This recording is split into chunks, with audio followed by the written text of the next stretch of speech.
Marcel and Brenda, how are you? Well, it's been a long time and it's been a long journey with your Tortoise Shell book, and I finally finished.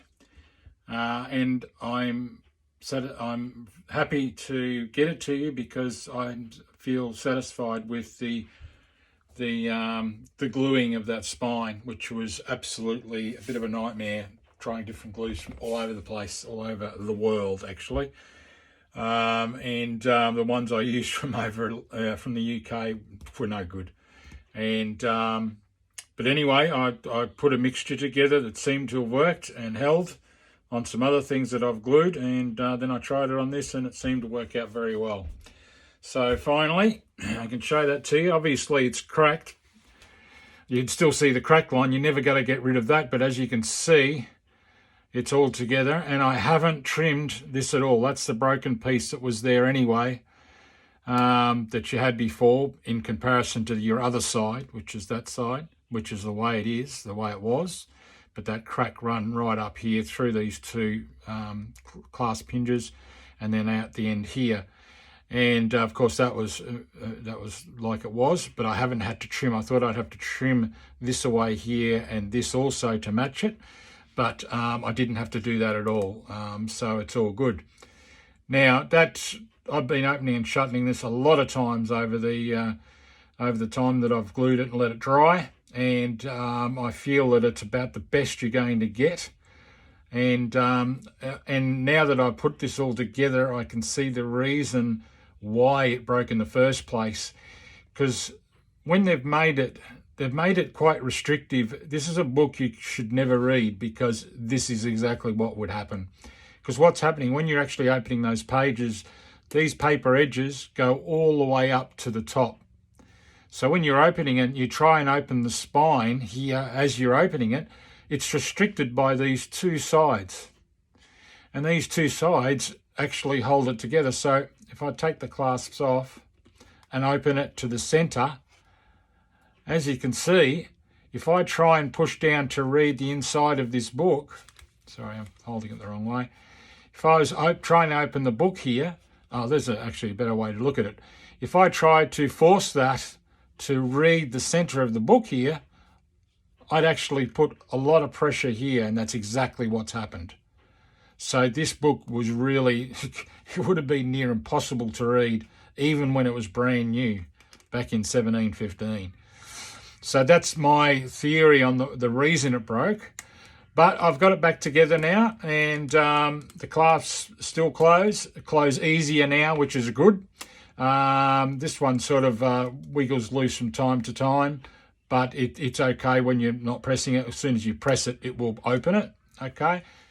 And turning it around this way, and it's just exactly by the video you sent, this is the way it is. So turning it around that way with the clasp hanging out like that. But anyway, and of course there, and of course I would presume the end of the book here.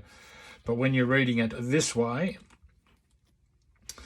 as you can see, you will see we're going to better turn this around the right way because we're reading the opposite way, aren't we? So if we open up the pages like so, you will see that I've actually, this white tissue you can see is tissue repair. That's because this is a void, there was nothing there, and they were just bits of the end paper which I managed to save.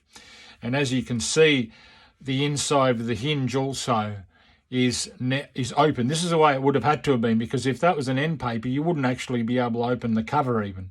So I've made it so, I don't know whether that was originally done that way, but I think it should have if it had not. But this way the covers can actually open fully. And you can see this milky white type of tissue here. That is repair tissue, what I repair it with, the pages. And it fills in voids that are missing, or broken pieces, bits that are missing. And you'll find that throughout most of the book, on the start and the front, the first few pages at the start and the front. It just gives that the completion of that, and makes the page 100 times stronger, because this is archival tissue that will do that. Okay, so when we turn it back to the way we were going, which is from this way, And then we've got to turn it around this way because it's a Hebrew book. So then we're opening it this way, and there's your signatures in there. Right, from 1990, you've got one there from 1885, and then you've got this Hebrew scribble in here that you mentioned, and then you've got the 1831 there as well, and then the book starts. Okay, but as you can see, all the pages are actually opening, but it's something I definitely wouldn't want to force at all, because you could crack that again if you were to force it. But it's together, it's in one piece now, no longer several pieces. Those edges that I've done there, I've actually re-sewn those sections back in as far as being just here. I think there's 2 sections there and there's 1 section back here. They've actually been sewn. The page here I've removed and scraped away all the paper that was stuck to the back of these, behind these end papers, which was quite a bit. I don't know what it was. I think it was just an act of a paper lining for the tortoise shell. But with me doing that, you're able to actually close it quite easily and actually open it quite easily too, without any forceful. But I would not be pressing or putting any bookmarks or anything in here, because then you run the risk of cracking this again, because any pressure, I think it's got the pressure, same pressure it had when it was first new. I think if you put any bookmarks or pressings or flowers in there like they do in the old days, it's going to upset the spine. But as you can see, all the pages are worked nicely. The gilding's beautiful. It's still left, even though it's old, but there's patterned the gilding in it as well, I've noticed, which is kind of nice. You don't see that a lot these days, or sorry, back in the day. I think it's come up quite well. So there it is. Of course, you asked for a Solander box, and I made a Solander box for you, or custom bound a Solander box. But instead of giving you one that's just regularly made out of book cloth, I've gone the extra mile because you waited so long, and I've actually bound one in leather for you to resemble a book.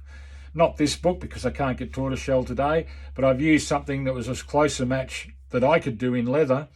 And I put the title on the spine for you, and the back's the same, and even the edge of the pages look like real pages in the gilding.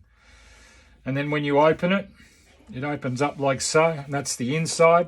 I've used marbled end papers on the inside. Your book sits in it like so. You position that about the center there and back a little bit, and then you can close this, and it closes over the top and shuts just like a book. So that'll be really good protection for your little tortoiseshell book. It'll make it last a long time. Plus, you could leave this out and it'll still look fairly attractive on your shelf or on a bookshelf, and you'll know exactly what it is when you see the title. And to open it, of course, you just open it like so. But these were made so you could actually read a book inside a Solander box without actually, all you'd be touching is the front cover and the pages as you read it, so you wouldn't have to handle it too much. But with this one, obviously, you can't do that, because you know there's a bit to do when you're opening this book as far as the clasps and the way it's read, a little bit different. But it's certainly the right housing to keep a book, keep it dust free and free from moisture, etc. And I hope you like the Solander box that I've bound for you. But your tortoise shell, that's the main thing that I've done, and I hope you like what I've accomplished in making it as close to original as possible. We've definitely not lost anything, and it's a shame that it cracked. But what can you do? What can you do when there's a number of pages in there that would have eventually made that happen? But anyway, so that's the binding for you, and I hope you like it. And I'm sorry you had to wait so long, but it took me quite a while. All right, all the best. I'll send you some photos as well in an email. Thank you. Bye bye.